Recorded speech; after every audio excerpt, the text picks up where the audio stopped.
Hello, I'm Mark Baer. You're watching the YourTown television program. I'm with music legend Sam Trust. This is Sam's book, Would You Trust This Man with Your Songs? The first paragraph of the book, he's with Queen Elizabeth, Prince Philip, and himself. So let's talk about how this starts. Well, at the time, I was CEO of the Beatles music publishing company, ATV Music, and it was Northern Songs, which was the Beatles company. And I was called upon to grant a synchronization right for a show that was going to take place at Albert Hall in London, featuring all the Beatles songs and a number of guest artists honoring the Beatles. Well, I talked to the producer and they said, it'd be a good idea if you wore a tuxedo. I said, well, I happen to have one with me, I'll wear it. So I sat just before the concert and I was watching the hall fill up, and I couldn't believe it. It was a full house in no time, and all of a sudden the auditorium went dark and a spotlight opened on the booth right next to us, in the box right next to us, and it spilled over into my box. And in came the Queen with the Lord Mayor of London, and to the right of her, Prince Philip came in with two young ladies, and they played the national anthem. When it was over, Prince Philip leaned across the upholstered aisle to shake hands with me and said, I've been looking forward to this concert. And I was just absolutely flabbergasted. I said, well, so have I.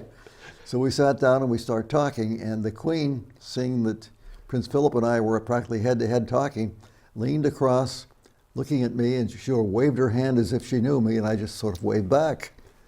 And of course I sat there thinking, I said, oh my God, I wish my wife were with me now. She didn't choose to come. So that's the opening of the book. But it didn't start like that. No. Let's start at the beginning. Well, if you want my background, yes. The whole thing started in 1942, the early days of World War II. I was 9 years old and I was a Cub Scout, and I had an absolute yearning for a bugle. So one day my dad surprised me and he brought home a bugle. Unfortunately, it was during the war and you couldn't get anything in metal, so it was a brass bugle. It was a khaki Army brass bugle. And I was so nuts about it, I even slept with it the night I got it. And within a week, I had a pretty good version of taps, sounded pretty good. So from that point on, I was a bugler in the Boy Scout, and right up through the time that I was from Cub Scout to Boy Scout, the war was on, and I would constantly be called to play various calls at various events. When the war was over, I had to wear my Boy Scout uniform to school at least twice a week because they were bringing back the dead from Europe, and I would be called to graveside play taps. It served me well when I ended up in the Navy, and there were a number of pilots who went down on our ship, and I played taps with them too. So the whole thing started with a bugle. Eventually, I wanted to play the trumpet.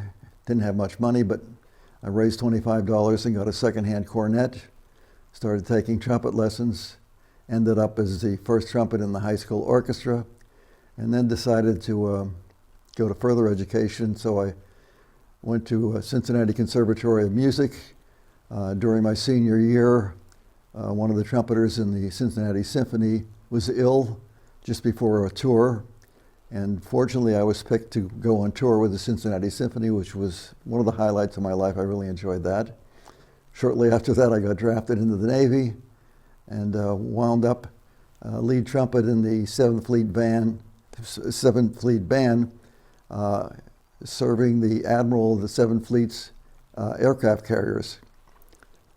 When I got out of that, with a music degree, there's not too much you could do with a Bachelor of Music, and I didn't know what exactly I was going to do, but I knew it wasn't going to happen in Pittsburgh. So I had an uncle who was a long-distance truck driver, and I hopped a ride to New York and decided I'll start working in New York. So I took out an 802 card and played occasional jobs throughout town, but I knew there was no way I was going to exist just playing odd jobs with the Brooklyn Doctors Symphony and an occasional festival.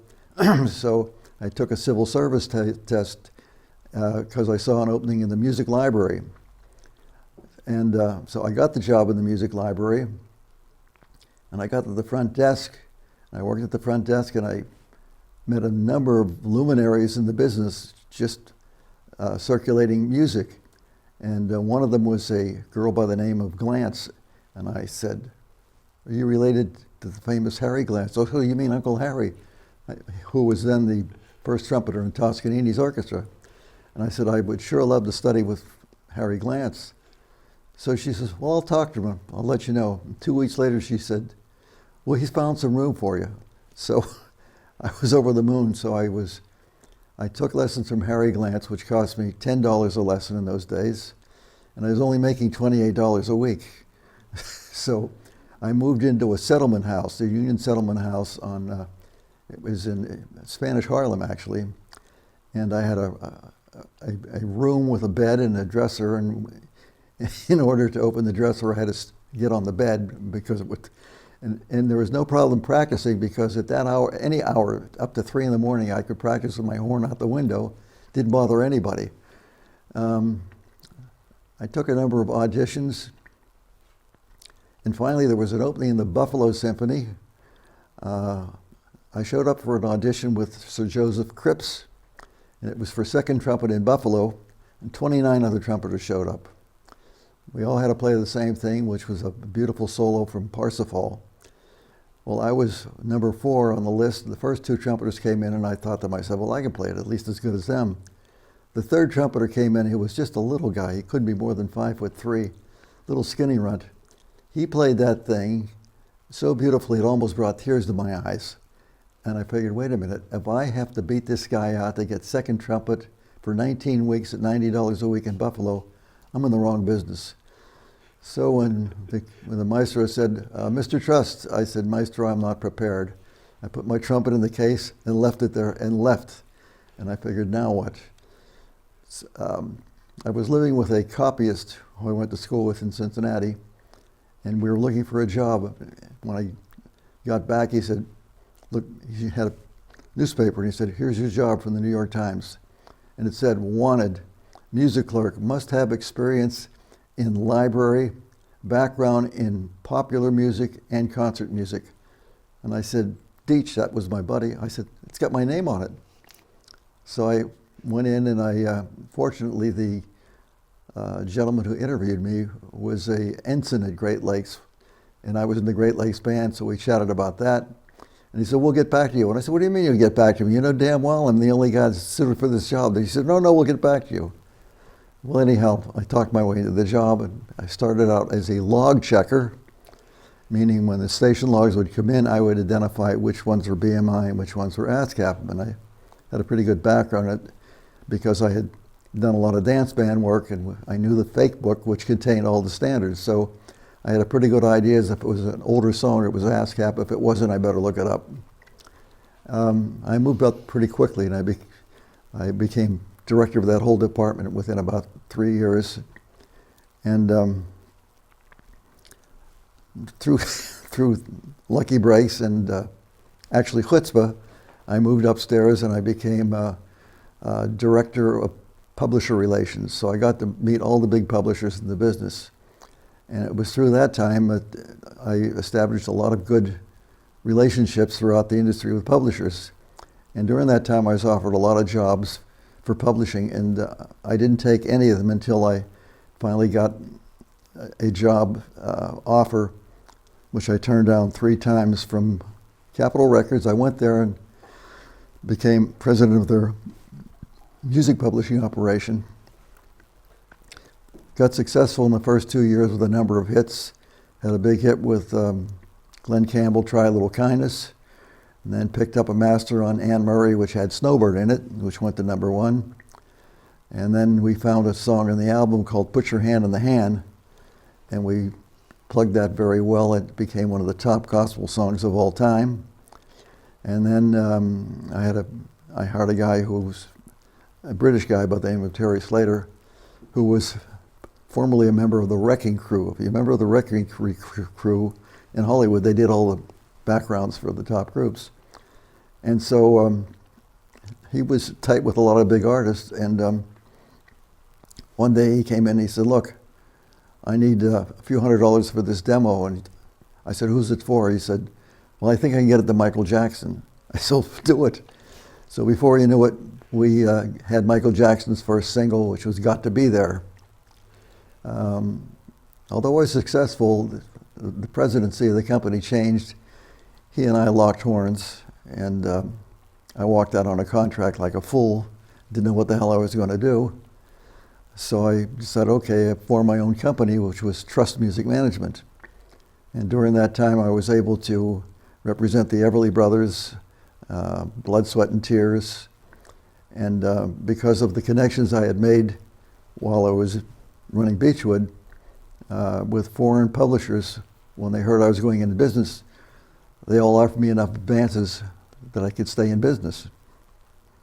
From there, apparently I was on a short list for a new company being formed after Lord Grade, formerly known as Sir Lou Grade, had bought Northern Songs, which was the Beatles publishing company, off the London Stock Exchange.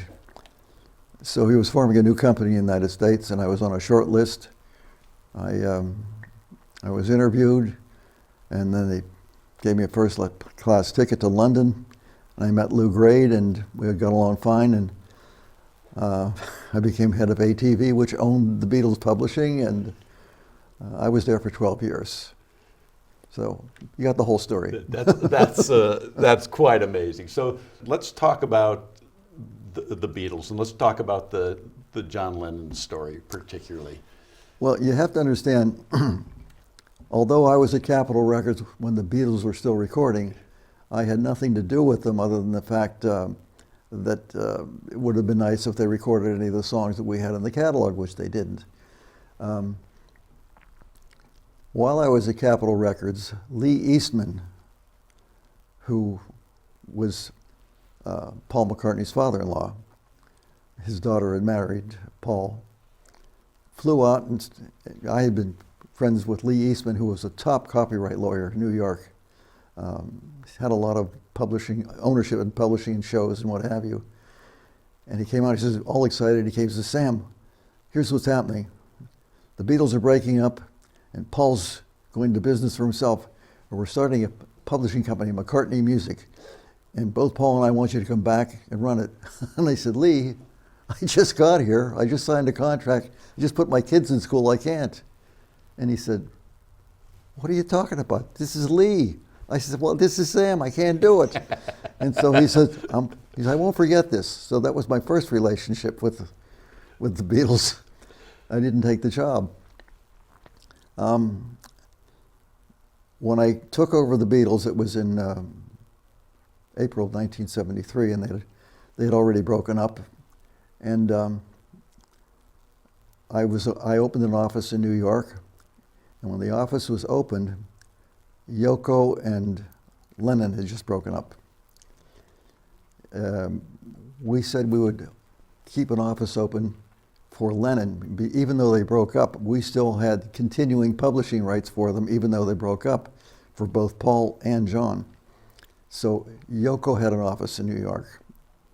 Not that she visited that often, she had a girl working there. And I met John a few times. We chatted a little bit. When one of his albums, he had a song called Whatever Gets You Through the Night. And he called me up and says, can you work on it? I said, well, how about Ray Charles? He said, boy, that would be great. So I pushed it with the producer there, and we had it on hold, and he was all excited about it. And in a few other songs we had worked together. So I established a little relationship. In 1975, Nixon was all for getting Lennon out because of the dope and what have you. And he was having a very rough time. Well, I wasn't involved with it really at all. And I was visiting Carmel. Our family took a place in Pacific Grove. And we were out on the beach with the kids, and I came back and they said, you have a call coming in from New York. And I said, okay, send it up to the room. And I hear this little wispy voice, and she says, is this Sam Trust? I said, yeah. She said, this is Yoko Ono. I said, well, pleased to meet you, Yoko. He said, I'm calling on behalf of John. I said, what for? He said, and this was the Saturday. He said, well, Monday morning we have the final hearing at a court in New York. John wants you to be his representative from the music industry. I said, why me? He could pick anybody. She said, yes, we told him that, but he wanted you. Can you be there? I said, I guess I'll have to be. So I drove the kids home, got on a plane Sunday afternoon, headed for New York, and the plane had engine trouble, had to turn back. Had to get on another plane, and the lawyer was going to prep me when I got in Sunday night because I was going to be on the stand Monday. I finally arrived at 1 in the morning. In the hotel, there were like 13 calls from this. So I called him back at about 1:30 in the morning. He says, you're here? He said, thank God. He said, I've got to prep you. Can you meet me at 7 o'clock in the morning? I said, sure.